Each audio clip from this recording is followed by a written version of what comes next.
اسی طریقے سے اب یہ بعض لوگ میت کے کفن کے اوپر جو ہے نا وہ پین سے بھی کچھ چیزیں لکھتے ہیں، اللہ کا نام لکھ دیا یا آیت الکرسی لکھ دی یا اس طرح، یہ چیزیں بالکل نہیں ہونی چاہیے۔ جیسے شیعوں کے ہاں جو کفن ہوتا ہے وہ پورا بھرا ہوتا ہے صحابہ کو گالیوں کے ساتھ، اور سارا یہ کچھ ہوتا ہے تاکہ فرشتوں کو بالکل شک ہی نہ ہو، یہی پکے آئے ہوئے، لگاؤ مار دے مار 4.5۔ کبھی آپ کفن کے اوپر ان کی تحقیق کریں، ہماری باتیں تو لوگوں کو بری لگتی تھی نا، ہم تو کہتے تھے بھائی کسی جگہ پھڈا ہوتا تھا ہمارے ساتھیوں کا، بھائی یہ نماز عید کی نماز فلاں جگہ شروع کر رہے ہیں، ہمارے لوگ پنگا بیچ میں آ جاتے تھے، نہیں ان کو یہاں اجازت نہیں ہے، تو انتظامیہ کہتی یار نماز ہی تو پڑھنی ہے۔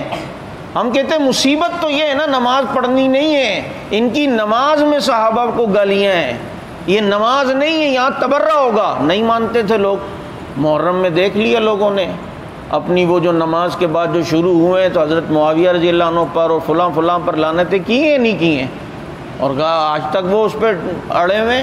کہ نہیں بھائی وہ تو ہمارے دین کا حصہ ہے، ہم تو کریں گے۔ تو وہ سارے تبرے جو ہیں وہ کفن کے اوپر بھی لکھے ہوتے ہیں تاکہ جو ہے پتہ چلے یہ بہت بڑا صحابہ کا دشمن جو ہے وہ قبر میں آ رہا ہے۔ اللہ تعالیٰ ایسے عقیدوں سے ہماری حفاظت فرمائے۔ تو ایسی چیزیں کوئی بھی لکھنا یہ کفن کے اوپر ٹھیک نہیں ہے۔